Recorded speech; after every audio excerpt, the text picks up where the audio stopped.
Welcome to Interview Mock Lab podcast. Great to be here. Today, we're really zeroing in on something critical for anyone involved in hiring, especially at the senior level. hmm Getting those key hires right. Exactly. How do you identify that top-tier talent? We've looked into what, experienced HR folks and business leaders recommend, Right. and we're going to unpack seven really essential interview questions. These are designed to get you past the polished resume. Way beyond it to the substance. Yeah, to uncover what really makes a candidate tick their skills in action, their motivations, and importantly, if they'll fit and help drive your organization forward. Absolutely. Because at that senior level, each hire is, well, it's a significant investment. Lot rides on it. Not kidding. So these insights are about digging deeper than just the qualifications on paper. It's about finding people who won't just perform, but who can actually help shape the company's future. Okay, so let's dive in.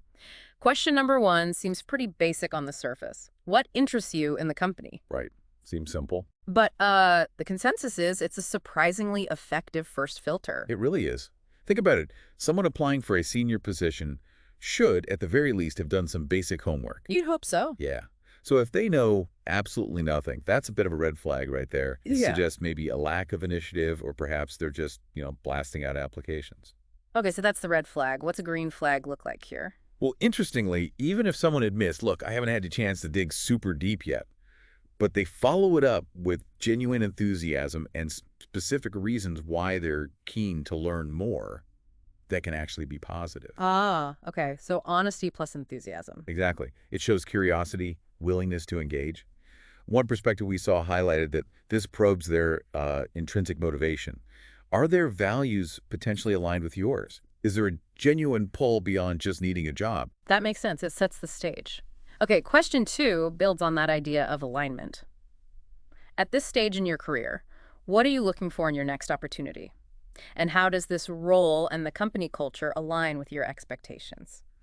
This is crucial for managing expectations on both sides. Feels like this could uncover some major disconnects early. Precisely. You're trying to gauge if their personal career goals and trajectory sort of mesh with the reality of the role, and importantly, your company's structure and pace.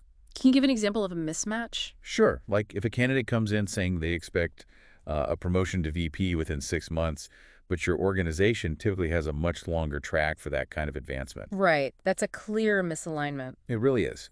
And that kind of mismatch often leads to frustration, disengagement, and eventually they'll likely leave. So turnover risk. Definitely. A good answer, a green flag, shows they've thought realistically about the role's scope, how it fits their bigger picture, and they've considered the cultural fit too. Okay, good. So moving on to how people actually behave at work. Question three. Tell me about a time when you disagreed with a colleague and how you resolved the issue. This is one of those behavioral questions, right? That's right. And the theory behind these is pretty solid. Past behavior is often a pretty good indicator of future behavior. Makes sense. So here, you're probing a few things. Their conflict resolution style, sure, but also their self-awareness and accountability. What are the red flags to watch out for? Well, a big one is someone who just blames the other person entirely. Or, maybe even worse, someone who claims they've never had a disagreement at work. Really? Never? That seems unlikely. It does. It could suggest they're either not being truthful, or maybe they're incredibly passive and avoid any kind of constructive conflict, which isn't ideal either, especially at a senior level. So what does a good answer sound like? A strong answer describes the situation objectively, explains their perspective and the colleagues, focuses on the steps taken to find a resolution to maturity, the communication, the compromise, and, ideally, what they learned from it. Taking ownership of their part is key. Got it. Accountability and constructive approach. Okay, question four shifts to results. Describe a specific example of how your work impacted your company's bottom line. Yes. Essential for senior hires. They need to understand and articulate their value in business terms. You'd expect them to be pretty tuned into this. Absolutely. So, a red flag is someone who struggles to connect their work to actual business outcomes. Or maybe they don't seem to grasp your company's business model well enough to even speculate. And the green flag. Specificity, concrete examples, ideally with numbers you know. Increased efficiency by X%, contributed to Y dollars in revenue, reduced costs by Z. And they should be able to explain how they did it. And what about the language they use? I remember reading something about I versus we. That's a really insightful point. You want a balance. We shows collaboration, teamwork. I shows accountability and ownership. Too much I, though. Might suggest they aren't a team player. Could be. It might indicate an overly inflated ego or a lack of recognition for colleagues' contributions, which can be problematic in leadership roles. Needs balance. Okay. Question 5 gets into management dynamics. What attributes does your ideal manager possess? Why ask this? This helps you gauge fit from another angle, their relationship with leadership. It's about understanding what kind of management style helps them thrive. So you are checking if their preference matches your company's actual leadership style. Pretty much. There's no single right answer, obviously. You're listening for self-awareness and whether their expectations are, reasonably compatible with how your managers typically operate. And if there's a big disconnect? It could signal potential friction, maybe lower job satisfaction, which impacts retention. You want to set them up for success, and that includes the manager relationship. A good answer shows they understand different styles and know what environment helps them perform best. Makes sense. All right, question 6 digs into their working style and need for support. What assistance do you typically receive from others you work alongside? How integral is having support and a shared workload to your success? Yeah, this gets practical. How do they actually function within a team day to day? And why is this particularly relevant? Well, imagine your organization has really lean teams. Everyone wears multiple hats, pitches in on different things. Right. Common scenario. If you hire someone who is used to having, say, dedicated administrative support for scheduling, or a separate team for all data analysis, and your role requires them to handle much of that themselves. They might struggle or feel unsupported. Exactly. It's about assessing their self-sufficiency versus their reliance on specific types of support structures. You need to be clear about the role's reality.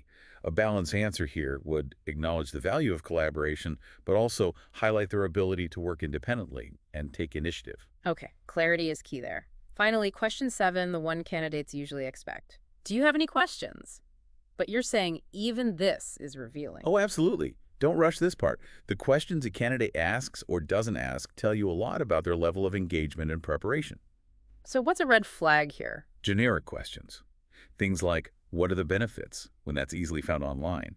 Or super broad questions that show they haven't really dug into your specific company or the role. It suggests a lack of genuine curiosity or effort. And a green flag. What makes a good question? Thoughtful questions. Ones that show they've done their research. Maybe they reference a recent company announcement, a challenge mentioned in the news, or something specific from your website, and they ask for more insight. Ah, so they're connecting dots. Yes.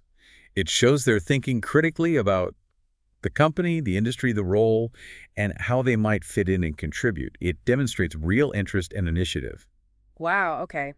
This really highlights how much you can learn from seemingly standard questions if you know what to listen for. Definitely. These 7 questions provide a really solid framework. It feels like a way to move beyond just skills and experience on paper. It is.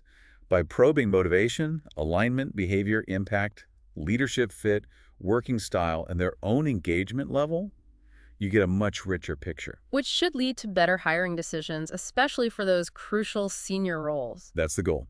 Identifying and bringing in the people who can truly help drive the organization forward. This has been incredibly helpful. Thank you. My pleasure. And thank you for tuning in to Interview Mock Lab podcast. If you found this insightful, please do like this and subscribe to our Interview Mock Lab YouTube channel. We've got more content there to help you master the art of interviewing.